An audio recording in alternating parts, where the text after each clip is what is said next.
ध्यान से समझेंगे कविता शुरू करने से पहले कि हर कविता या काव्य खंड एक अलग रस के साथ आता है। कोई आम रस, कोई जलेबी का रस, कोई कलाकंद। गलत बोल रहे हैं, गलत बोल रहे हैं ना।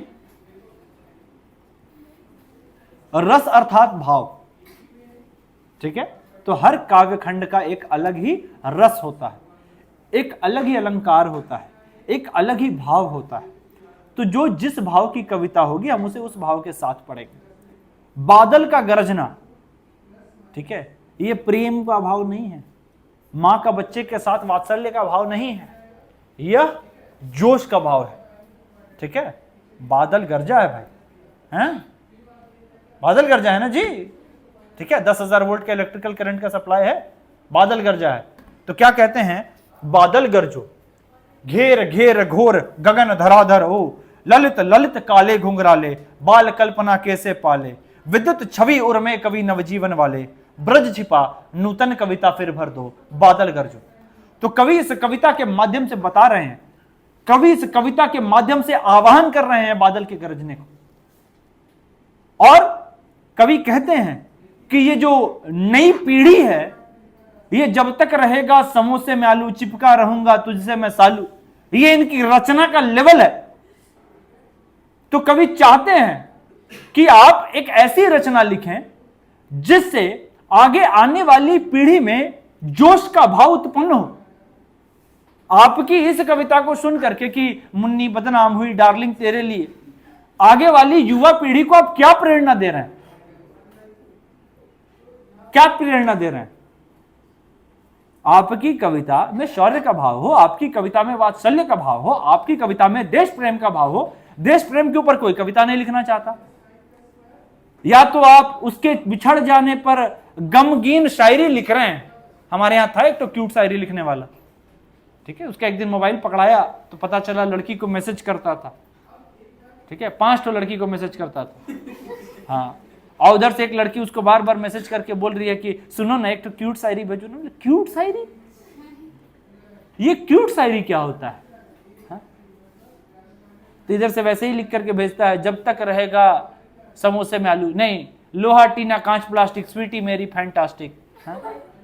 वाह, ये आने वाले समय के शायर हैं, ये प्रबुद्ध लेखक बनेंगे आगे आने वाले समय में। लोहा टीना कांच प्लास्टिक, हाँ? स्वीटी मेरी फैंटास्टिक, वाह, भविष्य दिख रहा है। तो यहां पे कवि इस कविता के माध्यम से, यह एक आवाहन गीत है। आवाहन गीत यानी बुलाने का कोशिश है, कुछ चीज जगाने का कोशिश है, ठीक है। तो कवि क्या जगाना चाह रहे हैं? कवि इस सोई हुई युवा पीढ़ी को जगाना चाह रहे हैं। और कवि कहते हैं, आह्वान करते हैं कि आप एक ऐसी रचना लिखिए जो आगे आने वाली इस युवा पीढ़ी में उत्साह भर दे। घेर घेर घोर गगन धराधर हो, ललित ललित काले घुंघराले, बाल कल्पना कैसे पाले, विद्युत छवि उर्मे कवि नवजीवन वाले, ब्रज छुपा नूतन कविता फिर भर दो, बादल गरजो। ये कवि की रचना है। और इसके बाद कहते हैं कि विकल विकल उन्मन थे उन्मन, विश्व के निदाद के सकल जन। और क्या कह रहे हैं कि जिस प्रकार बहुत दिनों तक गर्मी के मौसम में बारिश नहीं होने से इंसान का मन उचट सा जाता है, अरे यार बहुत दिन से बारिश नहीं हुआ, आज शाम में बारिश हो जाता तो मजा आ जाता। विकल विकल उन्मन थे उन्मन, मन आपका उचट गया है। विश्व के निदाद के सकल जन, वैसे ही ये जब तक रहेगा समोसे में आलू, चिपका रहूंगा मैं तुझसे मैं सालू, मुन्नी बदनाम हुई, हुक्का बार बार बार हजार बार पता नहीं क्या कपार, हाँ? सुन करके इरिटेट हो गया है आदमी। तो इसलिए कवि एक अच्छी रचना चाहता है। मिले हो तुम हमको बड़े नसीबों से, कितना अच्छा गाया है, हाँ? ठीक है। गाना का कुछ अर्थ समझ में आना चाहिए ना। जब वह कह रहा है कि मिले हो तुम हमको बड़े नसीबों से, सही बात है, नहीं तो तुम्हारा नसीब तो सबको पता है, हाँ? कल तक वो दत्तखेबड़ी के साथ घूम रहा था तुम, हाँ? आज जब तुमको मिल गई है तो सही में बड़े नसीबों से ही मिली है, हाँ? तो लेखक का इमेजिनेशन का पावर है। लेखक उस इमेजिनेशन पावर को बढ़ाने के लिए कहता है और कहता है कि विकल विकल उन्मन थे उन्मन, विश्व के निदाद के सकल जन। इस संपूर्ण विश्व में जितने भी लोग हैं, सारे लोगों के निदाद के लिए, सबको इस गर्मी से पार लगाने के लिए, यानी ये सब कविता से हटाने के लिए, दूर भगाने के लिए क्या कह रहे हैं, आए अज्ञात दिशा से अनंत के घर। जब आप आह्वान करेंगे ना, जब आप बहुत दिन से कहेंगे कि अरे आज बारिश नहीं हो रहा, आज बारिश नहीं हो रहा, अचानक एक दिन बारिश हो जाता है, उस दिन आपको बड़ा राहत मिलता है। वैसे ही जब आप इन सारे गानों से परेशान रहते हैं, जब आप इस रचना से परेशान रहते हैं, इस घटिया रचना से, उसी में अचानक आपको एक लेखक मिलता है जिसकी रचना आपके मन को भा जाती है। उसकी जो रचनावली पढ़ने के बाद आपके मन को सुकून मिलता है, उस सुकून की आवश्यकता है, तो वही सुकून अभी लेखक को मिल रहा है। और जब लेखक कह रहे हैं कि आए अज्ञात दिशा से अनंत के घर, बहुत सारे बादल आए, घने बादल, काले काले बादल, कहां से, अज्ञात दिशा से, पता नहीं कहां से आए। तप्त धरा जल से फिर शीतल कर दो बादल कर। और उसके बाद क्या कह रहे हैं कि आज बादल गरजे फिर से, और इस तप्त धरा को, इस तप रही धरा को फिर से शीतल कर दे। यानी कुछ ऐसी रचना लिखिए जिससे वापस से इस संसार में उत्साह, जोश का सृजन हो। ठीक है, अट नहीं रही है क्या? स्पीड में बढ़ रहे हैं? स्पीड में नहीं बढ़ेंगे तो पूरा 30 साल की उम्र मेरा खत्म हो गया। हाँ, आधा उम्र खत्म हो गया, आधा बचा है। हाँ, जवानी भी आधा चला गया मेरा।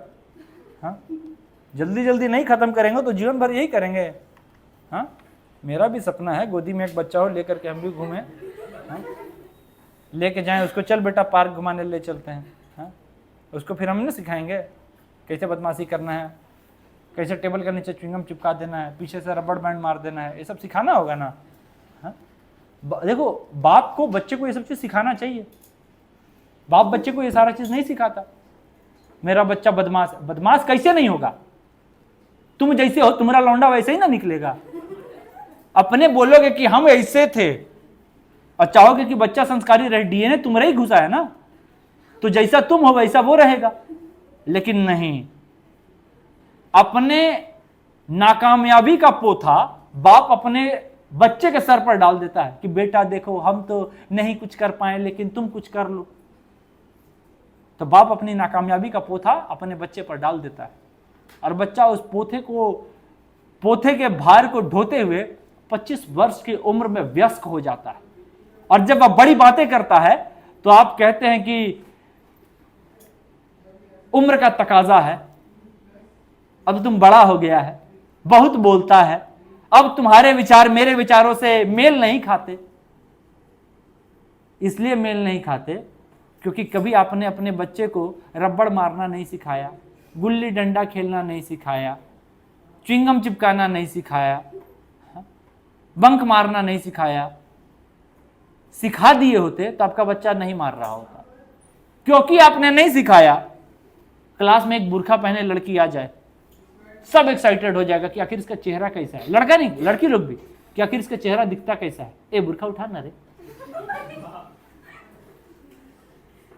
इंसान की उत्सुकता हर उस चीज को जानने में है जिससे वह अनजान है। वही हाल है उस बुरखे वाली लड़की के साथ, वही हाल है आपके साथ। पिताजी तो बताए नहीं तो आप खुद से एक्सपेरिमेंट कर रहे हैं। एक दिन बंक मार के देखते हैं कैसा लगता है। मजा तो तब है ना जब पापा मम्मी को बोले कि हम इसको ट्यूशन छोड़ने जा रहे हैं, और उसके बाद बाइक को बोले ट्यूशन के सामने से पार करते हुए कि छोड़ना आज बंक मारते हैं, चल कहीं चल के बैठा जाएगा आराम से पार्क में। परेशानी यही है कि आपके और आपके पिताजी के बीच में संवाद नहीं होता। यदि संवाद हुआ होता तो विवाद नहीं होता। होता है ना, हर घर में है ना।